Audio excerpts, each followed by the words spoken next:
Auzubillahiminash-shaytanir-rajim. Bismillahir-rahmanir-rahim. Welcome to the Success Story Academy of Biology. आज से हम class 10 के बायोलॉजी चैप्टर नंबर फर्स्ट को शुरू करने जा रहे हैं, जिसका हमारे पास जो पहला चैप्टर है इसका नाम है हमारे पास गैसियस एक्सचेंज। तो गैसियस एक्सचेंज में हमारे पास जो पहला टॉपिक है वो है रिस्पायरेशन। तो गैसियस एक्सचेंज को पढ़ने से पहले हम रिस्पायरेशन को पहले थोड़ा सा टच देंगे, इसको पढ़ेंगे कि रिस्पायरेशन किसे कहते हैं। तो आपने क्लास 9 में पढ़ा होगा कि रिस्पायरेशन हमारे पास क्या होता है। तो रिस्पायरेशन हमारे पास एक एनर्जी रिलीजिंग प्रोसेस है। It is an energy releasing process.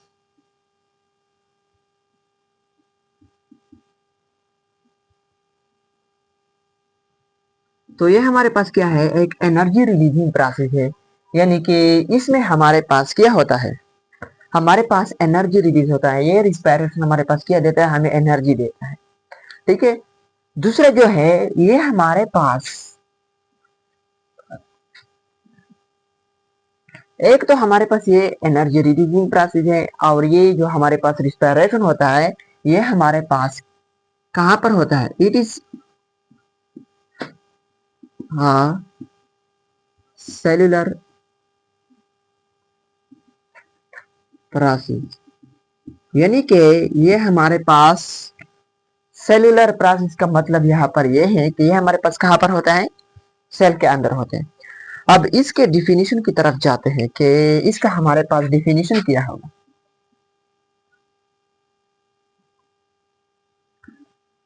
Definition को पढ़ने से पहले मैं आपको एक बार आसान लफ्जों में समझाता हूँ कि रिस्पायरेशन हमारे पास क्या है। रिस्पायरेशन हमारे पास जब हम लार्ज फूड मॉलिक्यूल को ब्रेक डाउन करते हैं, यानी कि तोड़ते हैं, हिस्सों में तोड़ते हैं, तो हमारे पास ये जो लार्ज फूड मॉलिक्यूल होता है वो स्मॉल फूड मॉलिक्यूल में कन्वर्ट हो जाता है। और ये जो प्रोसेस होता है ये हमारे पास ऑक्सीजन की मौजूदगी में होता है, इसलिए हम तो इस प्रोसेस को हम क्या कहते हैं, रिस्पायरेशन कहते हैं। ठीक है। तो हम डिफिनीशन को कुछ इस तरह लिखेंगे, द प्रोसेस, वो प्रोसेस इन विच, जिसमें हमारे पास large food molecules are broken down into, वो प्रोसेस जिसमें हमारे पास large food molecule broken down होते हैं, किसमें, into simpler compounds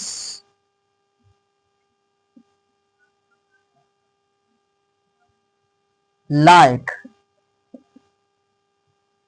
carbon dioxide,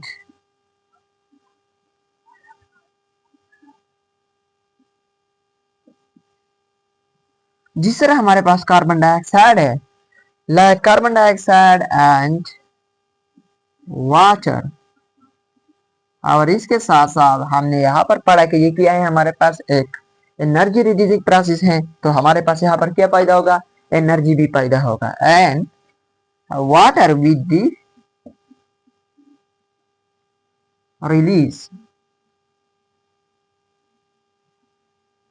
release of energy.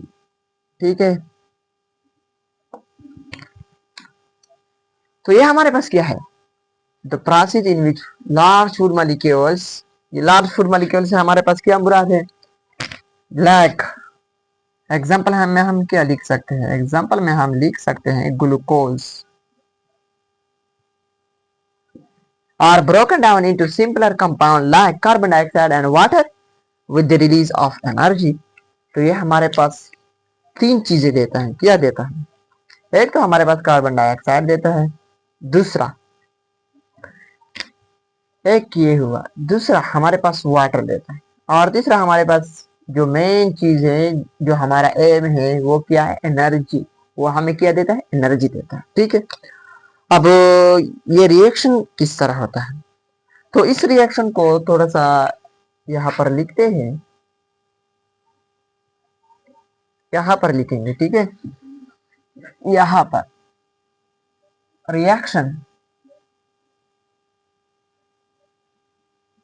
Reaction कुछ इस तरह होता है कि हमारे पास जो ग्लूकोज होता है C6H12O6, ये हमारे पास कन्वर्ट हो जाता है in the presence of oxygen 6O2, यानी कि 6 ऑक्सीजन मॉलिक्यूल की मौजूदगी में ये हमारे पास कन्वर्ट हो जाता है। किस चीज में कन्वर्ट हो जाता है? CO2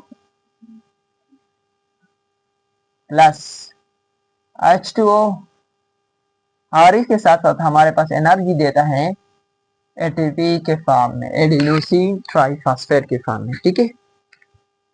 तो ये तो हमारे पास इसका रिएक्शन हुआ। अब ये जरूरी नहीं है, ये जो हमारे पास रिस्पिरेशन होता है ये ऑक्सीजन के बाहर भी होता है। ठीक है। तो रिस्पिरेशन हमारे पास जो होता है वो 2 टाइप्स का होता है। अब रिस्पिरेशन के टाइप्स की तरफ चलते हैं। टाइप्स ऑफ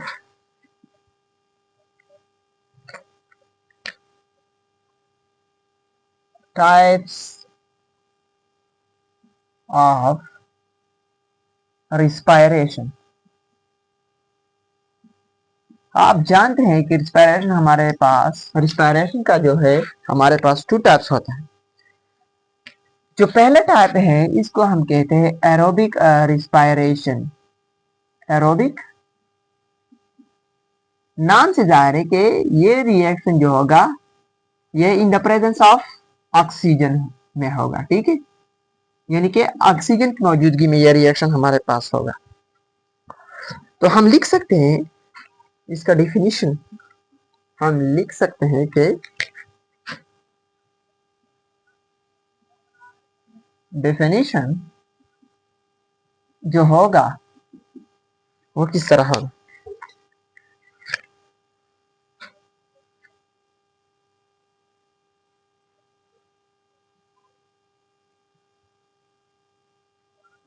the breakdown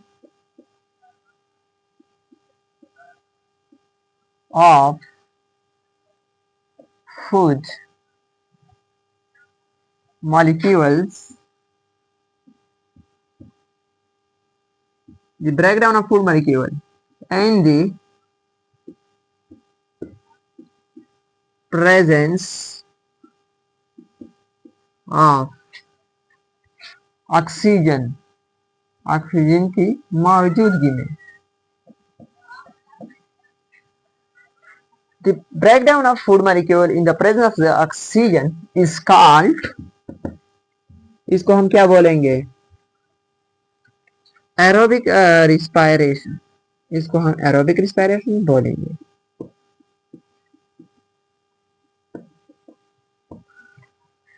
तो ये जो प्रोसेस होता है, ये जो एरोबिक रिस्पायरेशन होता है, ये हमारे पास ह्यूमन बॉडी में भी होता है, ह्यूमन बॉडी के सेल में। तो हम एग्जाम्पल में लिख सकते हैं कि हमारे पास इसका जो एग्जाम्पल होगा,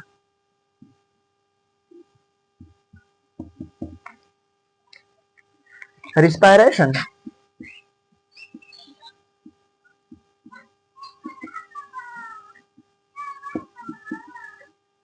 इन human body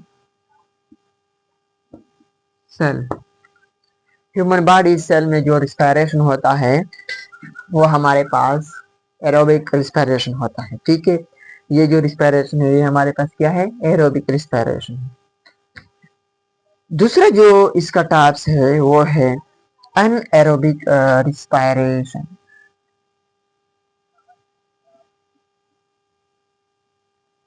N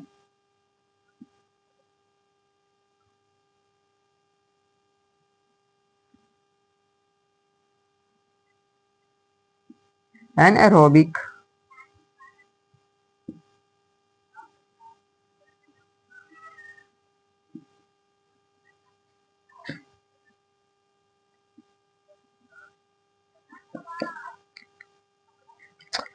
anaerobic respiration. अब एनएरोबिक रिस्पायरेशन किस तरह होगा? नाम से जाहिर है, एरोबिक एंड अनएरोबिक। एन माना नहीं, यानी कि इसमें हमारे पास ऑक्सीजन नहीं होगा, in the absence of oxygen हो। तो हम लिख सकते हैं कि the break down, the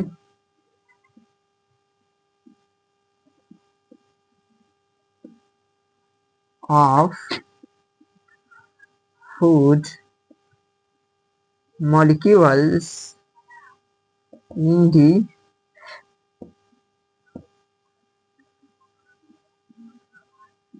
absence of oxygen is called anaerobic respiration।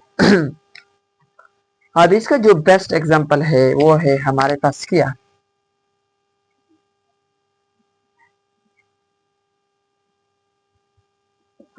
इसका हमें एग्जांपल ले सकते हैं अल्कोहलिक फर्मेंटेशन।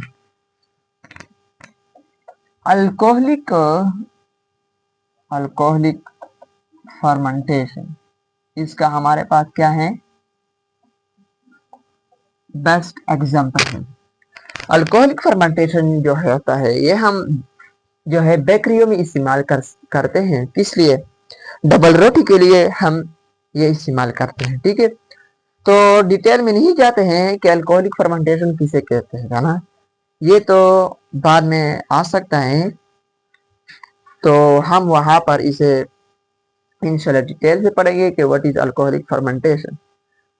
तो इसके बाद जो हमारे पास हमने रिस्पायरेशन को पढ़ा कि रिस्पायरेशन जो हमारे पास होता है, ये एक एनर्जी रिलीजिंग प्रोसेस होता है, और ये हमारे पास सेलुलर प्रोसेस है, यानी कि ये सेल के अंदर होता है ये प्रोसेस। फिर हमने इसकी डिफिनेशन को पढ़ा कि जब हम लार्ज फूड मॉलिक्यूल को स्मॉल फूड मॉलिक्यूल में कन्वर्ट करते हैं, और हमारे पास इसका प्रोडक्ट में हमारे पास क्या बनता है, कार्बन डाइऑक्साइड, वाटर, और इसके साथ हमें क्या देता है, एनर्जी देता है। फिर हमने इसके रिएक्शन को लिखा कि जब हमारे पास glucose molecule C6H12O6 plus 6O2 हमारे पास मिलकर क्या बनाते हैं, CO2 plus H2O plus ATP हमारे पास बनाता है, ठीक है। फिर हमने रिस्पायरेशन के 2 टाइप्स पढ़े, एक होता है हमारे पास एरोबिक रिस्पायरेशन और दूसरा होता है एनारोबिक। एरोबिक रेस्पिरेशन हम इसको कहते हैं जब हम break down of food molecule करते हैं, किस के प्रेजेंस में, ऑक्सीजन के प्रेजेंस में हम जब फूड मॉलिक्यूल के ब्रेक डाउन करते हैं, तो इसको हम क्या कहते हैं, एरोबिक रिस्पिरेशन। और मैंने आपको ये भी बताया कि respiration in human body cell, जो हमारे पास रिस्पिरेशन होता है ह्यूमन बॉडी सेल में, वो हमारे पास कौन सा रिस्पिरेशन होता है, ह्यूमन एरोबिक रिस्पिरेशन होता है, ठीक है। इसके बाद जो हमारे पास एनारोबिक रिस्पिरेशन होता है, the break down of food molecule in the absence of oxygen is called anaerobic respiration. यानी कि हमारे पास जो एनारोबिक रिस्पिरेशन होता है वो इन द एब्सेंस ऑफ ऑक्सीजन होता है, ऑक्सीजन की गैर मौजूदगी में होता है। इसका जो हमारे पास एग्जाम्पल हो वो क्या है, अल्कोहलिक फर्मेंटेशन। इसके बाद जो हमारे पास टॉपिक है वो हमारे पास क्या है, वो हमारे पास है ब्रीथिंग है, ठीक है। तो ब्रीथिंग को पढ़ते हैं, तो इसके बाद हम ये पढ़ेंगे कि व्हाट इज गैसियस ऑक्सीजन। इंशाल्लाह नेक्स्ट लेक्चर में हम वो पढ़ेंगे। आज हम ब्रीथिंग को स्टार्ट करते हैं, ठीक है। तो ब्रीथिंग को यहाँ पर कि व्हाट इज ब्रीथिंग, यहाँ पर इंशाल्लाह आएगा, ठीक है। ब्रीथिंग हमारे पास क्या है, breathing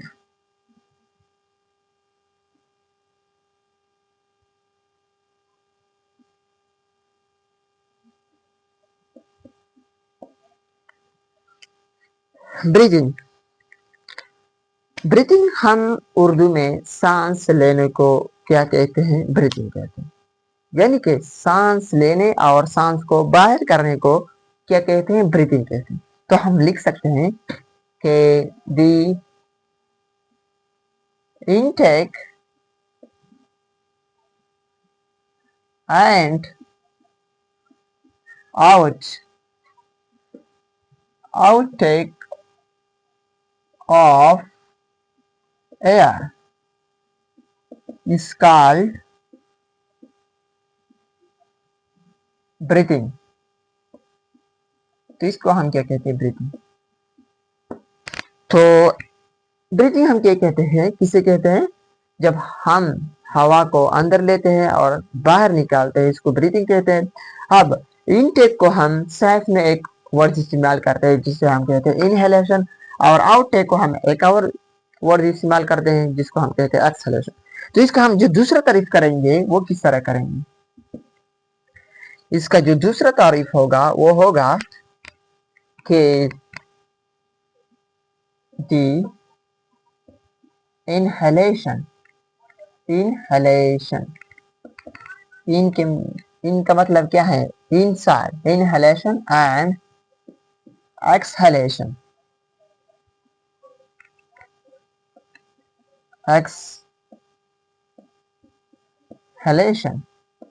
is called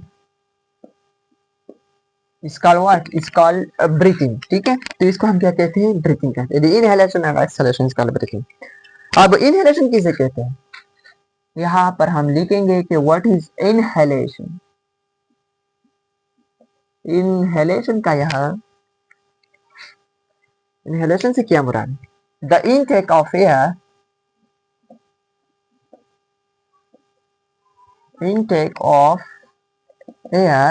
is called the intake of air is called inhalation, और exhalation किसे कहते हैं? exhalation।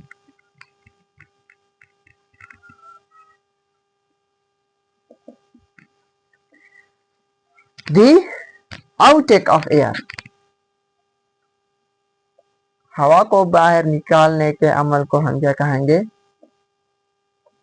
exhalation।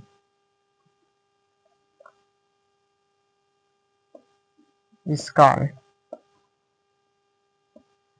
called exhalation। अब ये जो ब्रीथिंग है ये हमारे पास क्या है? एक फिजिकल प्रोसेस है, यानी कि हमारे पास एक केमिकल प्रोसेस नहीं है, फिजिकल है। हम हवा को अंदर ले जाते हैं और हवा को फिर लंग से बाहर निकालते हैं। ये हमारे पास क्या है? एक फिजिकल प्रोसेस है, ना कि हमारे पास क्या है? Chemical process.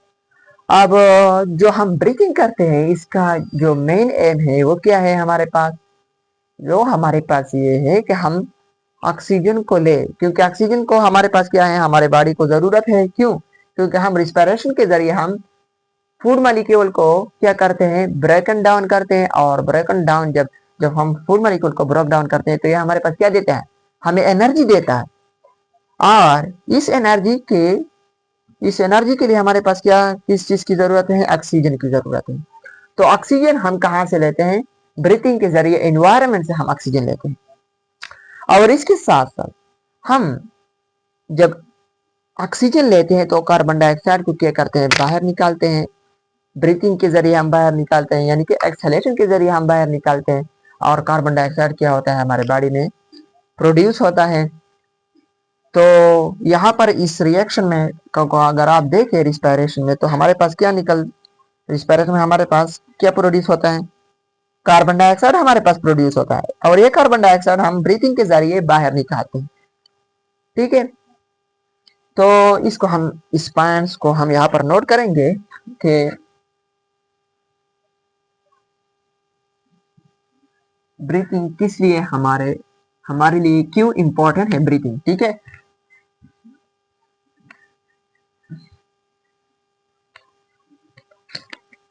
एक तो ये हमारे पास क्या है, आप लिख सकते हैं कि इसके मेन पॉइंट्स क्या है हमारे पास। पहला जो पॉइंट है इसका, हैं। It is a physical process, ये हमारे पास क्या है, एक फिजिकल प्रोसेस है।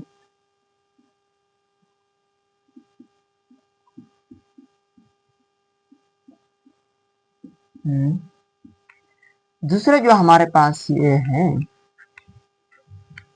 The main M. एम का मतलब क्या है, मकसद।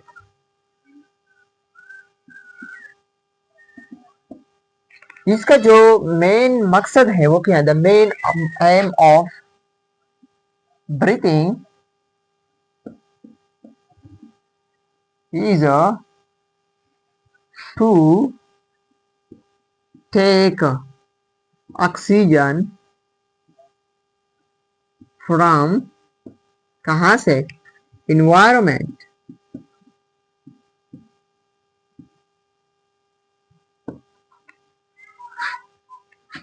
to take oxygen from environment and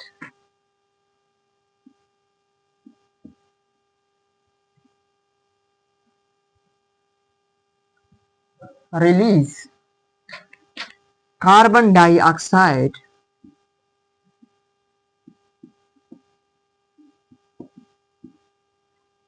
into the environment। हम कार्बन डाइऑक्साइड को क्यों एक्सहेल करते हैं, यानी कि बाहर निकालते हैं, क्योंकि बिकॉज क्योंकि कार्बन डाइऑक्साइड